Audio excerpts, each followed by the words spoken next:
Aujourd'hui, les militaires qui travaillaient dans la zone 51 ont le droit de s'exprimer. Je commandais la zone 51.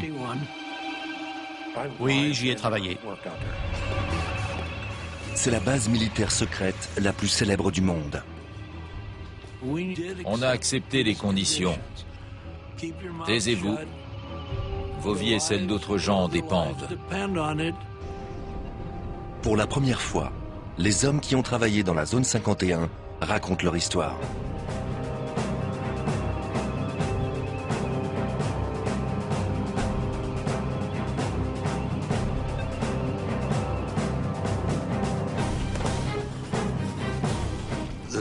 Il y a eu beaucoup de désinformation, mais elle a été alimentée par la curiosité naturelle des gens. Quand on ne sait pas ce qui se passe, on a envie de le découvrir.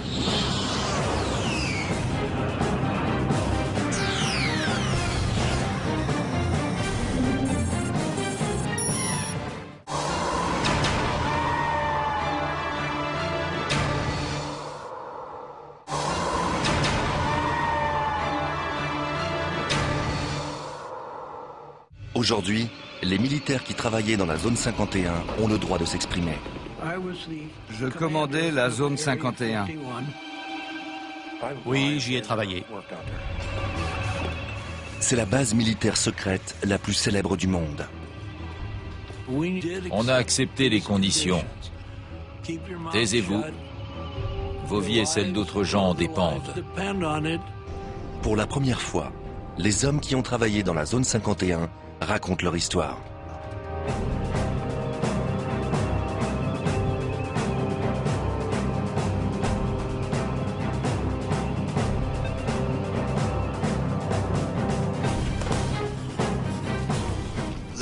Il y a eu beaucoup de désinformation, mais elle a été alimentée par la curiosité naturelle des gens. Quand on ne sait pas ce qui se passe, on a envie de le découvrir.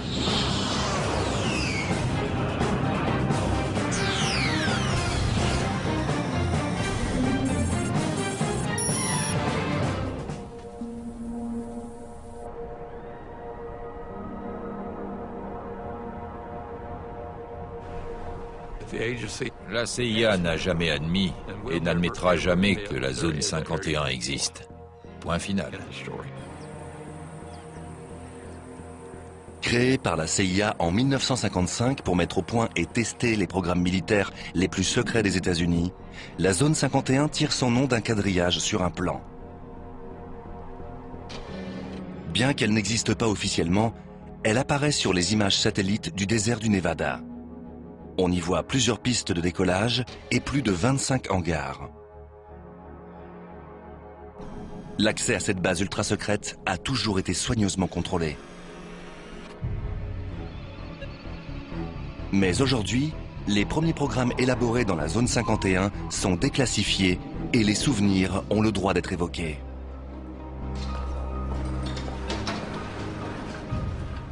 C'était une vraie guerre froide. À l'époque, des bombes nucléaires étaient pointées vers toutes les grandes villes. Il y avait deux adversaires et on se demandait lequel cognerait le premier. Très souvent, la démocratie doit céder le pas à un contrôle militaire rigoureux afin de permettre au pays de survivre. On adhérait tous à cette idée.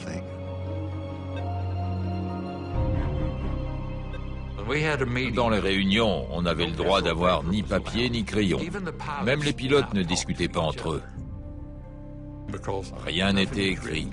On avait tout en tête. En intégrant le programme, on recevait un nom de code. Mon prénom, c'est Ken. Mon nom de famille commence par C, Collins. Et mon nom de code a été Colmar, C-O-L-M-A-R. Moi, je ne suis pas du genre curieux. Ça tombait bien en ce qui concernait la partie secrète. Quand je n'ai pas besoin de savoir, je ne pose pas de questions. On m'a expliqué que ça n'était pas la peine d'essayer de découvrir mon niveau d'habilitation, parce que je l'avais reçu des cercles les plus élevés de Washington. Ils avaient les moyens de savoir ce que je faisais, ce que je disais, où j'allais.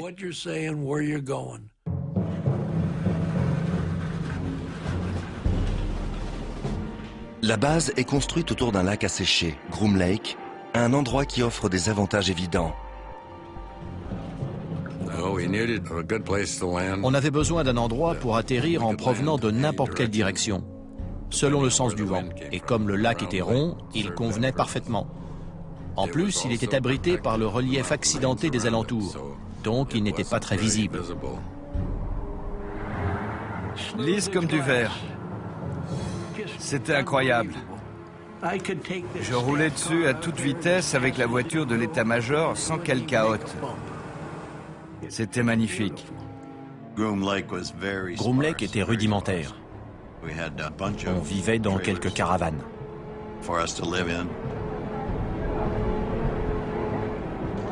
Il y avait un bâtiment polyvalent où on mangeait.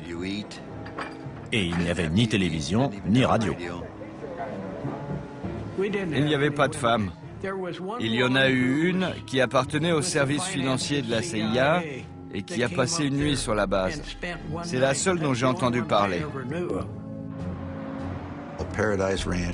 Paradise Ranch a été le premier nom donné à cet endroit. Les autorités pensaient que ça atténuerait son austérité, que ça convaincrait les gens que ça n'était pas aussi terrible que ça en avait l'air.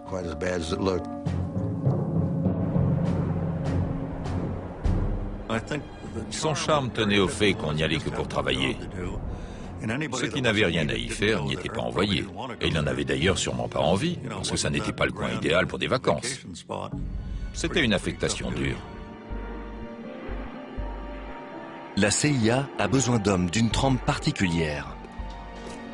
On faisait un filtrage pour avoir des soldats discrets. La sécurité a éliminé un grand nombre de gens qui étaient un peu frimeurs. J'allais recevoir ma première habilitation et je suis allé au cinéma pendant que ma femme allait faire des courses avec ma mère. En plein milieu du film, une femme est arrivée, jeune, à peu près mon âge.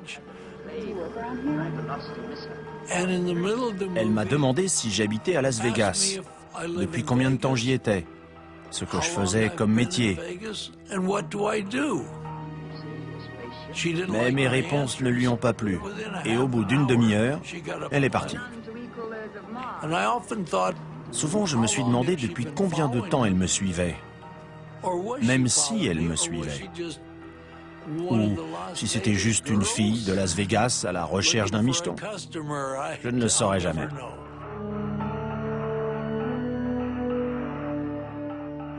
On ne nous a absolument pas dit de quoi il s'agissait. On nous a simplement dit que c'était extrêmement sensible et qu'il ne fallait en parler à personne. Les entretiens ont lieu dans des chambres d'hôtel. Un type qui avait réussi tous les tests s'est entendu dire « Il y a un programme noir dans l'Ouest et on aimerait que vous y travailliez, ça vous intéresse ?» Il a dit qu'il voulait en discuter avec sa femme et les gars ont répondu « Allez-y ». Quand le type est revenu à l'hôtel, ils avaient fait leurs valises et il ne les a jamais revus. Dire qu'il voulait demander à sa femme s'il pouvait travailler sur un programme noir, ça lui a été fatal. Il n'a pas eu droit à une deuxième invitation.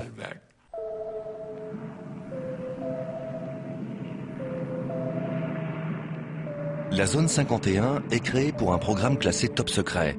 Nom de code, Aquaton.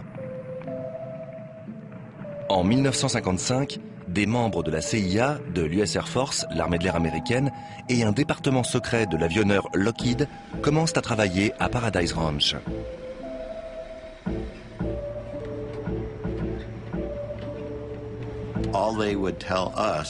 On nous disait simplement qu'on se portait volontaire, sans savoir de quoi il retournait.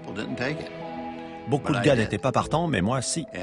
On savait qu'on allait devoir utiliser des combinaisons stratosphériques, donc qu'on volerait en haute altitude.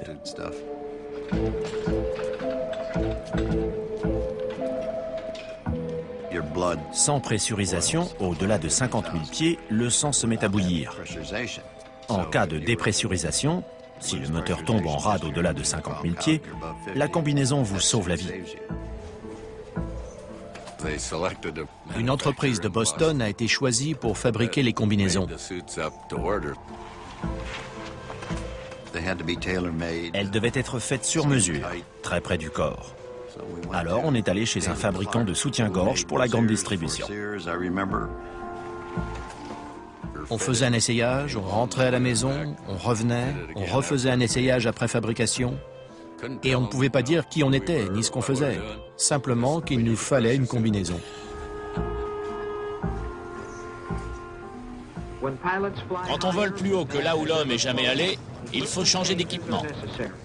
Dans ce film, déclassifié récemment, Ray Goody se prépare pour un vol au-dessus de la zone 51. Les combinaisons partiellement pressurisées MA2 modifiées sont taillées sur mesure pour chaque pilote. S'il maigrit ne serait-ce que d'1 kilo, la combinaison perd toute efficacité. Jamais personne n'a eu une telle allure. Et des rumeurs commencent à circuler à propos de ce qui aurait lieu dans la zone 51.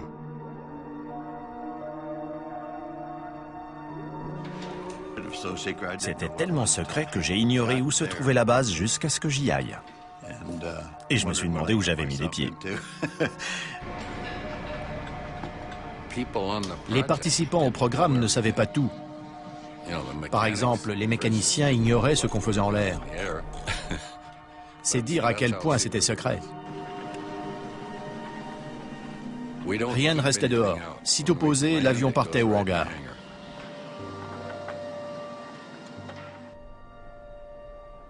Ces hommes testent une des armes les plus importantes de la guerre froide. L'avion espion U-2.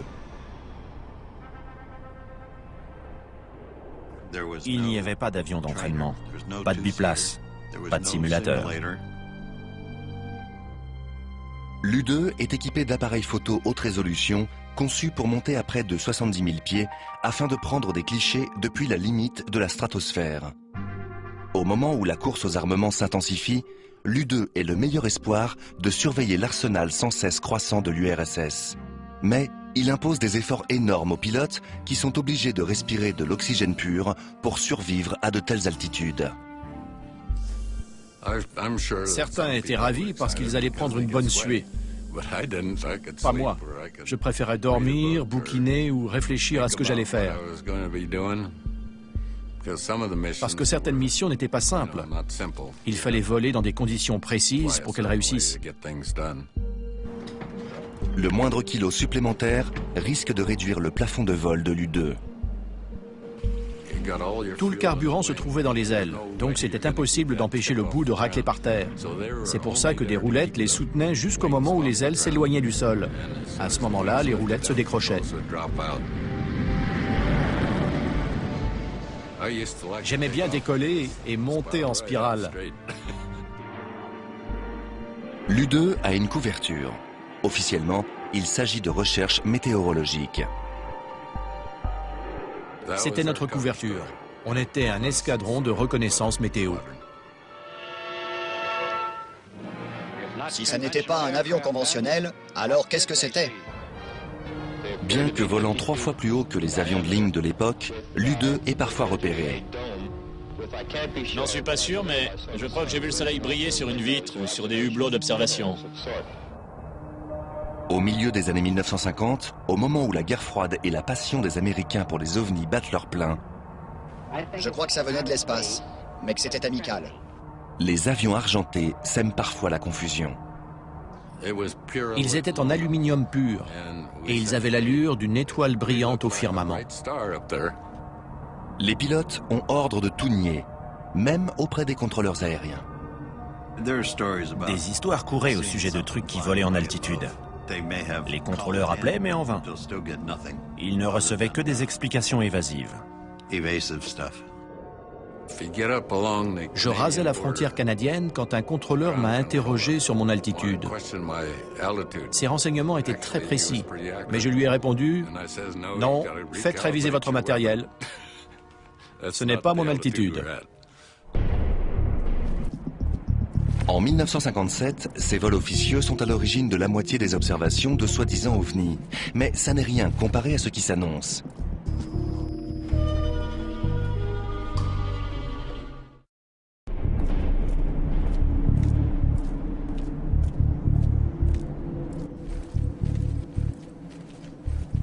La zone 51 est tellement loin de tout que la plupart des gens qui y travaillent font l'aller-retour chaque semaine depuis Burbank ou Las Vegas. Normalement, ma famille dormait quand je me levais. Le lundi matin, je me levais tôt pour prendre l'avion qui décollait généralement vers 8 heures. On n'a même jamais su quel itinéraire on prenait pour y aller. C'était devenu une blague. Une semaine, on volait avec des bons, l'autre avec des poulets. On ne savait jamais ce qu'il y avait dans la soute de l'avion qu'on prenait. Quand on descendait du Lockheed Constellation, on passait au contrôle qui vérifiait qu'on avait notre insigne, qu'on était bien celui qu'on disait être. C'était la routine, et la sécurité était très efficace. Jim Friedman faisait l'aller-retour quotidiennement. J'avais 3 enfants, mais quand on leur demandait à l'école « Qu'est-ce que fait ton papa ?», je leur disais de répondre que je réparais des téléviseurs. Ma femme était tellement occupée à élever les enfants, à les préparer pour aller à l'école, qu'elle ne s'intéressait pas trop à ce que je faisais. D'autant qu'elle savait que je tripotais beaucoup la télévision.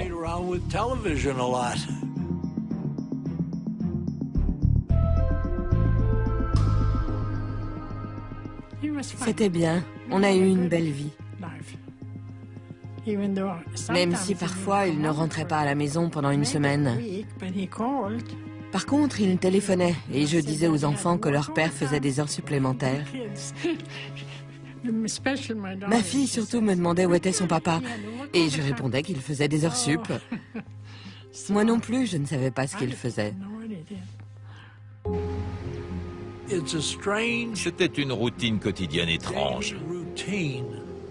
Quand je rentrais le soir et que ma femme me demandait comment s'était passée la journée, je répondais sans me mouiller. Pas mal, j'ai réparé quelques télés. Évidemment, je ne pouvais pas lui dire « Oh chérie, on vient de réduire la surface équivalent radar de l'avion le plus secret du monde à la taille d'un derrière de moucheron. » Pas vaillant. Bon, qu'est-ce que tu as fait aujourd'hui? Rien. Impossible d'en parler.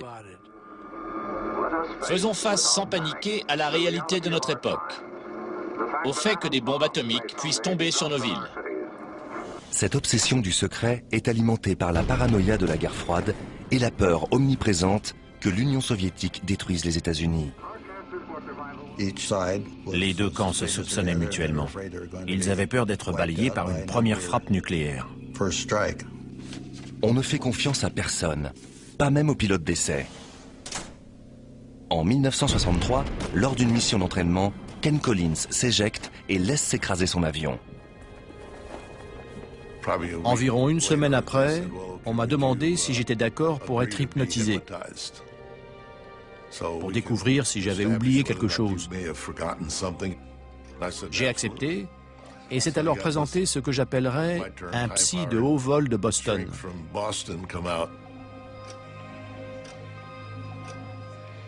Il n'a pas réussi à m'hypnotiser. Il était assis face à moi, on discutait, je ne bougeais pas, mais ça n'a pas marché.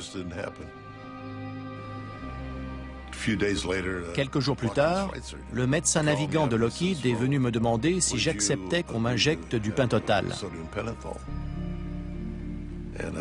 J'ai répondu que j'en serais ravi. J'ai dit à ma femme que j'allais travailler chez Lockheed.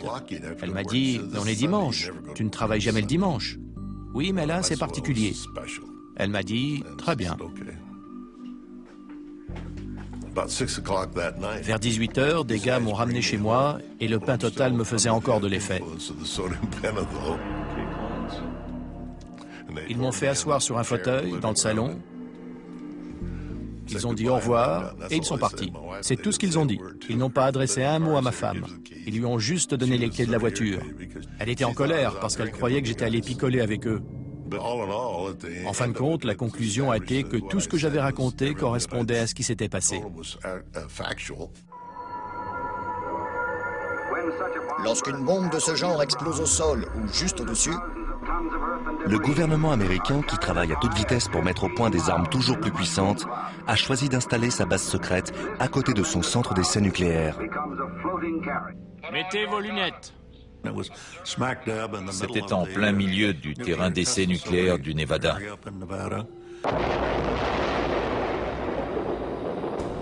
Personne n'avait envie d'y aller.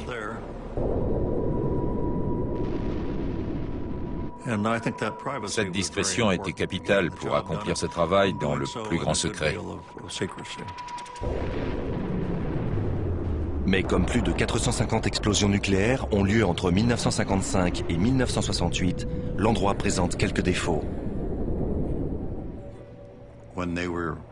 Quand il y avait des explosions nucléaires, on était tous informés au préalable pour évacuer. Une fois, ça a duré presque 2 semaines à cause de problèmes météo, de vent principalement.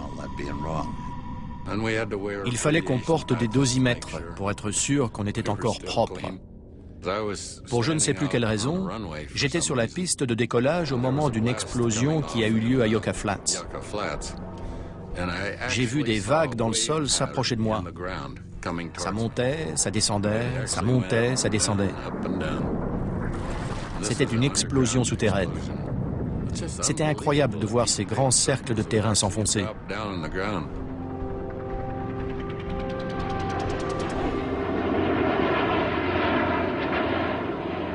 En pleine guerre froide, les États-Unis craignent que le programme à l'origine de la création de la zone 51, celui de l'U-2, ne soit à portée des missiles soviétiques.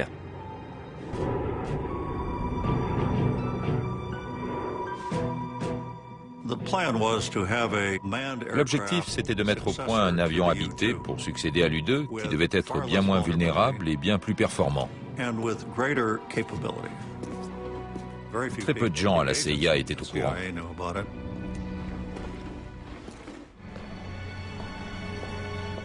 À la fin des années 1950, la base s'occupe d'un nouveau programme classé top secret. En 1958, j'ai commencé à travailler sur l'Oxcart.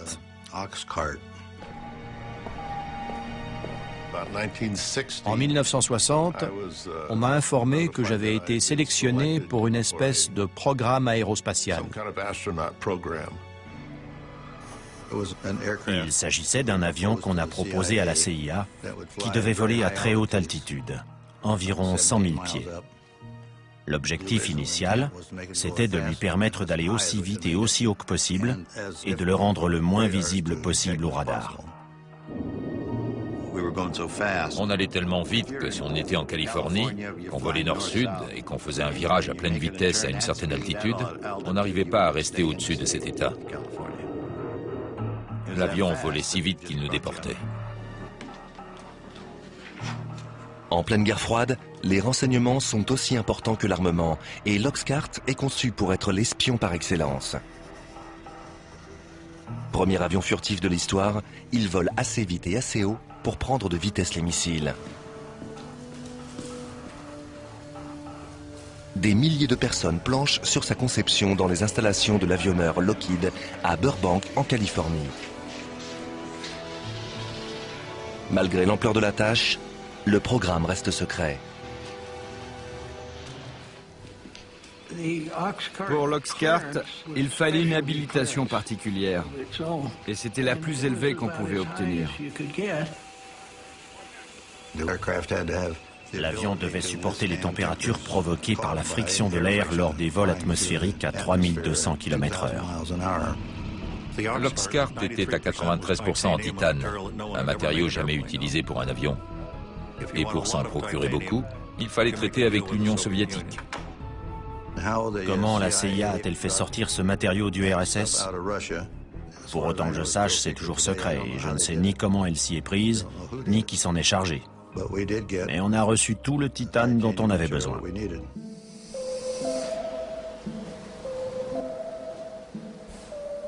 Une fois prêt, le prototype doit être acheminé de la chaîne d'assemblage californienne à la zone 51.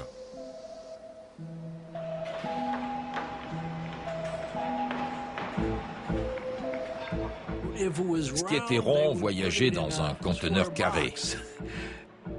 Et ce qui était carré voyageait dans un conteneur rond. Il était trop long, ses ailes étaient trop larges, donc des tronçons ont été détachés et transportés de Burbank à Groom Lake. Comme on n'avait pas envie d'envoyer un convoi exceptionnel très large sur une route fréquentée, on faisait ça en toute discrétion, quand il n'y avait personne. Ça nécessitait de collaborer avec les polices de la route de Californie, du Nevada, la CIA et je ne sais combien d'autres organismes. Et la voie devait être dégagée. Il a fallu couper des arbres et niveler la terre des accotements pour que les conteneurs puissent passer.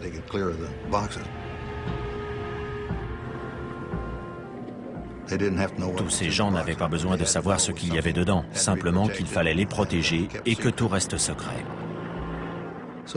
Le convoyage jusqu'aux installations de Groom Lake a été une entreprise énorme.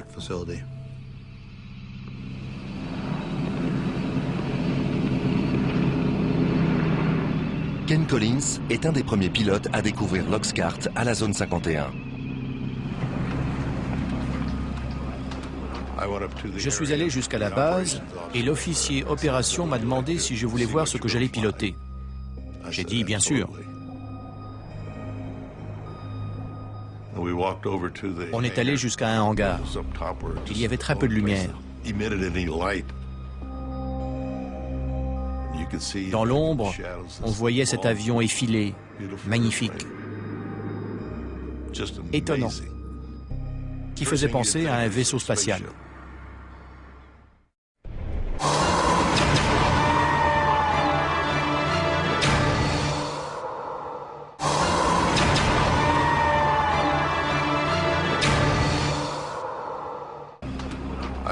Je suis allé jusqu'à la base et l'officier opération m'a demandé si je voulais voir ce que j'allais piloter. J'ai dit bien sûr.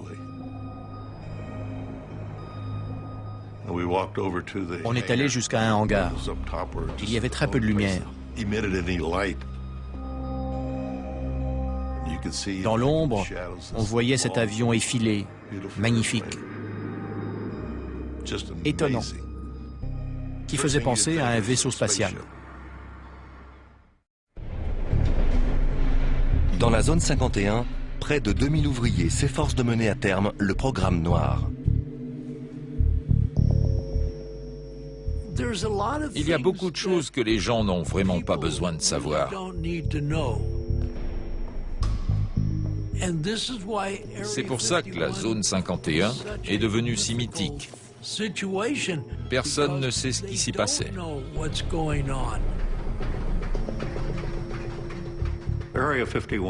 La zone 51 n'avait qu'un but, mettre au point l'Oxcart pour qu'il intervienne à l'étranger.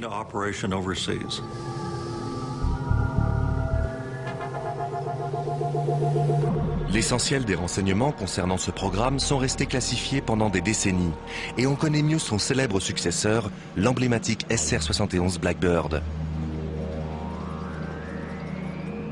Mais aujourd'hui, on commence à en savoir un peu plus sur l'Oxcart. Il a été le premier avion furtif de l'histoire, conçu pour être quasiment invisible aux yeux des radars ennemis.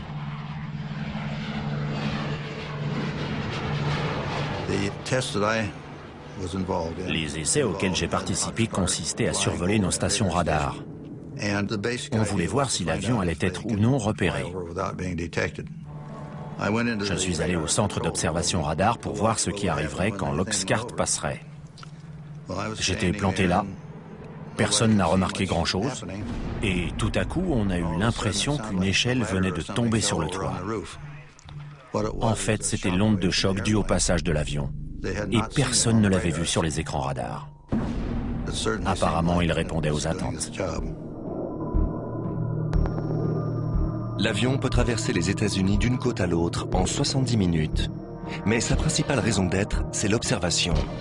Ces clichés, pris au-dessus de la Corée du Nord, ont récemment été diffusés pour la première fois par la CIA. Ils soulignent la capacité exceptionnelle de l'Oxcart à photographier des zones au sol depuis une altitude de 27 000 mètres, en volant à 3500 km/h. La caméra qui équipait cet avion, qui volait à Mach 3, avait une résolution de 30 cm. Imaginez un objet au sol sur lequel vous posez un quadrillage avec des carreaux de 30 cm de côté, un peu comme sur du linoléum, avec des carreaux noirs, blancs ou gris. Un objet de 30 cm de côté était reconnaissable, même si on ne voyait pas sa structure interne. Mais en photo, un char d'assaut couvrait des centaines de carreaux, et il était facile à identifier. Mais au plus fort de la guerre froide, les hommes de la zone 51 ne sont pas les seuls à disposer de caméras efficaces. Les soviétiques avaient entre 4 et 6 poubelles, comme on les appelait.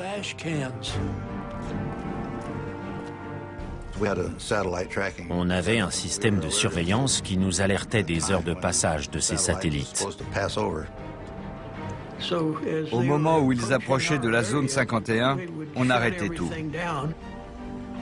Il y avait des cabanons d'urgence. Si un avion était à l'extérieur au moment où un satellite franchissait la ligne d'horizon, on filait se réfugier à l'intérieur. Mais il faut parfois laisser en place une maquette pour tester ses capacités furtives. Et les soviétiques, espionnant depuis les airs, ça ne va pas sans poser de problème. Quand un avion était sur son pylône, il était très difficile à maquiller à l'attention des satellites. Et la sécurité a pensé qu'on ne devait pas les laisser l'observer.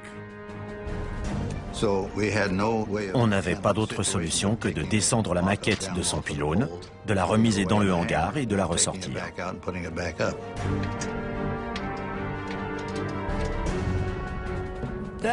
Ça rendait la tâche très difficile. On commençait à travailler sur l'avion, puis il fallait le rentrer rapidement dans le hangar. Après, il fallait le ressortir, le rentrer, le ressortir. C'était toute une histoire.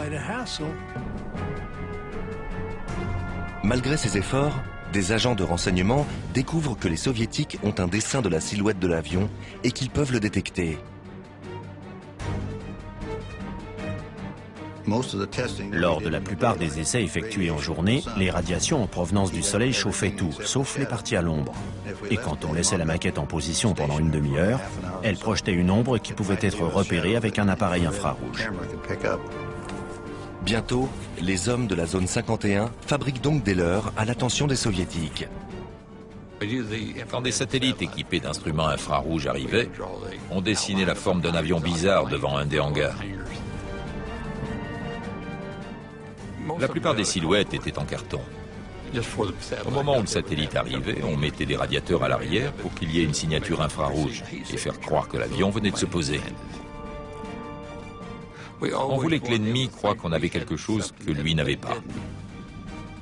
Et on voulait l'obliger à consacrer beaucoup de temps et d'argent à essayer de découvrir ce que c'était. Des objets fantomatiques apparaissent sur les écrans. D'autres leurres protégeant l'Oxcart alimentent des rumeurs qui vont bon train. Des chasseurs ont passé des heures à suivre ces objets repérés au radar.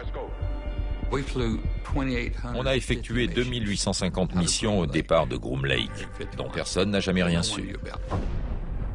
L'avion n'existait pas. Mais naturellement, en fonction des rayons du soleil, il pouvait être repéré. Et les gens disaient alors avoir vu un ovni. Le chef du renseignement de l'US Air Force a confirmé que ces objets ne sont pas des armes secrètes américaines et répète que l'Air Force doit enquêter. À l'époque, l'Air Force travaillait sur le programme Blue Book, consacré aux observations d'OVNI. Quand elle a ouvert son enquête, elle s'est heurtée à un mur du secret. Elle a appris qu'il s'agissait d'une mission secrète, qu'il fallait inventer une histoire bidon et tout oublier. Nous avons reçu et analysé entre 1000 et 2000 comptes rendus. Les pauvres gars du programme Blue Book allaient devoir inventer quelque chose pour expliquer ces observations. Je respecte l'Air Force, mais certains de ces objets sont d'origine interplanétaire. Les contrôleurs aériens de l'aviation civile américaine ont eu interdiction de signaler ces objets qui volaient si vite. pour ne pas effrayer le public. Les pilotes de ligne étaient des empêcheurs de tourner en rond. Ils voyaient le Blackbird prendre de l'altitude. Ils montaient à 80 000 pieds, alors que les avions civils étaient à 45 000. Et les pilotes appelaient à la radio et se mettaient à hurler.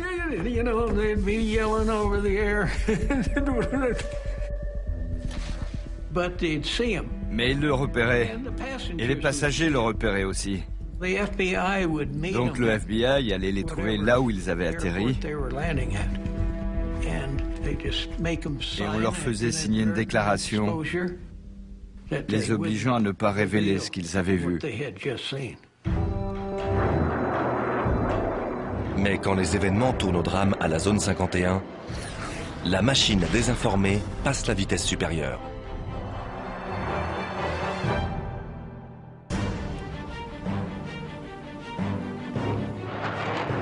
Ce n'est que des dizaines d'années plus tard qu'une mésaventure est finalement révélée.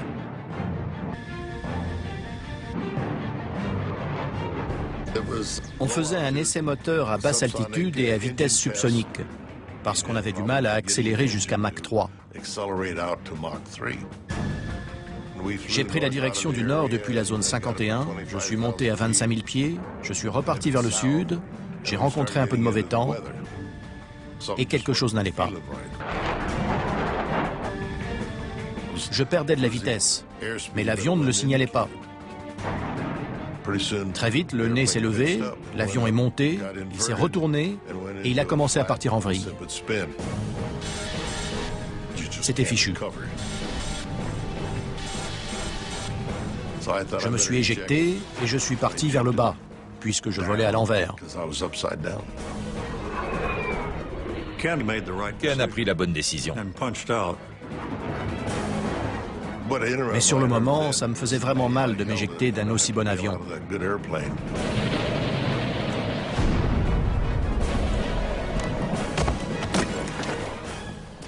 Il a fini près de Wendover, dans l'Utah. Une fois au sol, j'ai récupéré ma voile. Je me doutais que j'en aurais besoin. J'allais devoir passer la nuit dehors et elle me servirait de sac de couchage. Ma checklist s'était déchirée et j'ai ramassé les pages que je trouvais. Elles étaient toutes classifiées et estampillées du tampon secret. Je crois que je les ai fourrées dans mes poches. Une camionnette brinque-ballait au milieu du désert. Dedans, il y avait 3 types. J'étais étonné de les voir. Ils m'ont dit de monter, qu'ils allaient me ramener à mon avion. Mais j'ai répondu non, parce que c'était un F-105, c'était notre histoire, avec une arme nucléaire à bord. Ils m'ont dit, vous feriez mieux de monter alors, on va pas traîner ici. J'ai grimpé à l'avant et on s'est entassé à 4.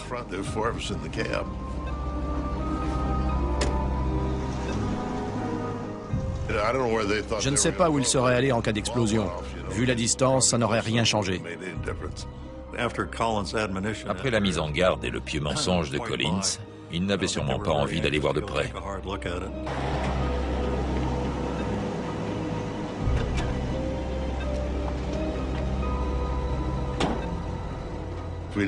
On avait un numéro de téléphone d'urgence. J'ai appelé, je me suis identifié. C'était tout ce que mon interlocuteur avait besoin de savoir. Et j'ai dit où j'étais.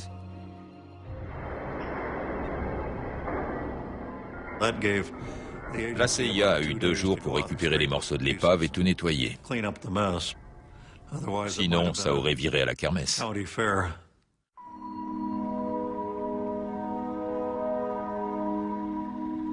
C'est la première fois que des photos montrant les efforts entrepris pour assainir l'endroit sont dévoilées.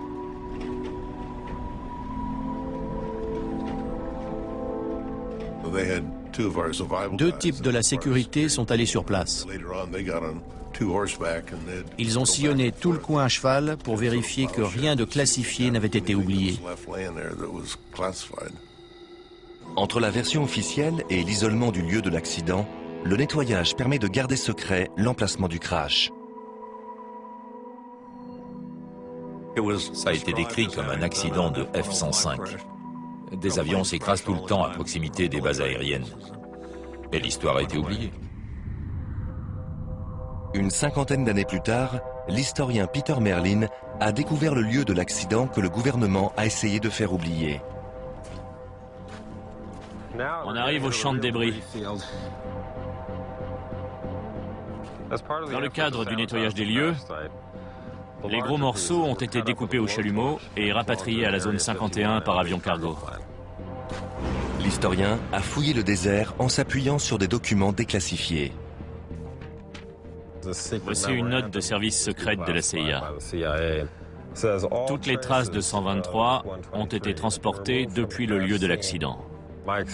Mais il reste toujours quelque chose sur le lieu d'un accident. Cette pièce faisait partie de l'aile. A, c'est pour A12, W pour L et 667, c'est le numéro de dessin.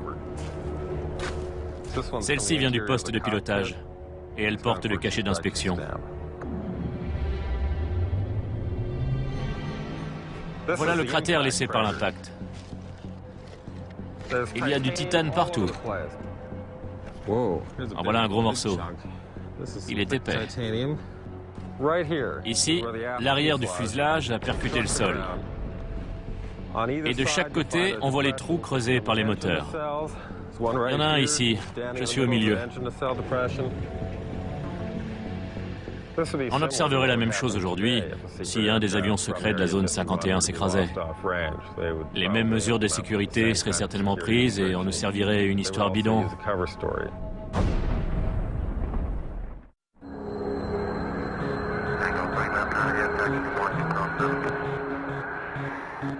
Aéroport McCarran, Las Vegas, de nos jours. Un hangar privé pour avions banalisés. Chaque jour de la semaine, des passagers empruntent la voie des airs pour aller à Groom Lake, comme au temps de l'U-2 et de l'Oxcart. Depuis cette époque, la zone 51 est devenue le siège permanent des programmes noirs. Si on reprend toutes les archives, on constate qu'il n'y a jamais eu de vol à Groom Lake. Il ne faut pas se fier aux apparences. Et le mystère continue. Les fonds secrets alloués chaque année aux forces armées dépassent les 41 milliards d'euros. De toute l'histoire des États-Unis, ils n'ont jamais été aussi élevés. Même ceux qui jadis ont tant sacrifié pour la zone 51 ignorent tout de ce qui s'y trame aujourd'hui. J'aimerais bien savoir ce qu'on y fait, mais je l'ignore. J'ai même entendu dire que la zone 51 était un leurre pour cacher des endroits encore plus secrets. Je ne sais pas, je ne peux pas le confirmer. Je n'en ai aucune idée, mais j'aimerais bien savoir. Et le goût du secret continue d'alimenter les rumeurs. Souvent, on ignore si une situation est vraie ou fausse. Il y a eu beaucoup de désinformation, mais elle a été alimentée par la curiosité naturelle des gens. Quand on ne sait pas ce qui se passe, on a envie de le découvrir. Et les spéculations les plus folles contiennent souvent une once de vérité. On raconte qu'il y a des salles souterraines et des tunnels qui vont jusqu'à Las Vegas. En fait, il n'y a rien de tout ça. Au centre d'essai nucléaire, on s'est effectivement réfugié sous terre, parce qu'en surface, c'était radioactif. Mais pas dans la base. L'autre mythe remonte à ces dernières années. On aurait maîtrisé cette vitesse et cette technologie en faisant de l'ingénierie inverse, avec un vaisseau spatial extraterrestre. C'est une histoire vraie. On a bien fait de l'ingénierie inverse là-bas. Avec un MiG-21 soviétique. On l'a récupéré en 1968. On l'a démonté pour voir comment il avait été fabriqué. On l'a remonté et on l'a fait voler. Même la théorie du complot qui prétend que l'alunissage a été tourné dans la zone 51 repose sur quelques faits avérés. Au centre d'essai nucléaire, on a testé la Jeep lunaire qui a été envoyée sur la Lune, tous les équipements de vie. Les astronautes sont venus s'entraîner sur les cratères laissés par les bombes atomiques. C'est sûrement de là que viennent toutes ces histoires.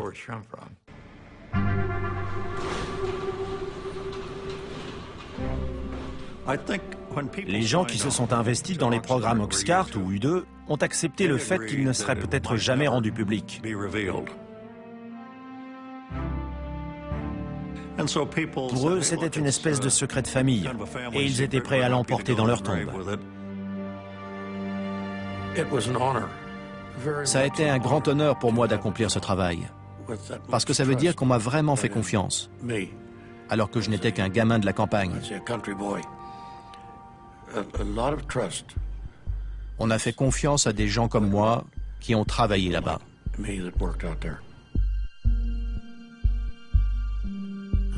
Beaucoup y ont consacré leur vie.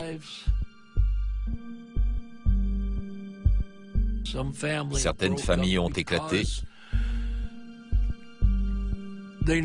parce que les épouses ne savaient jamais quand leur mari allait rentrer. Ce n'était pas un boulot comme un autre. On nous a donné des tâches à faire, on y croyait, et on a fait du mieux possible. Et ça s'est bien terminé.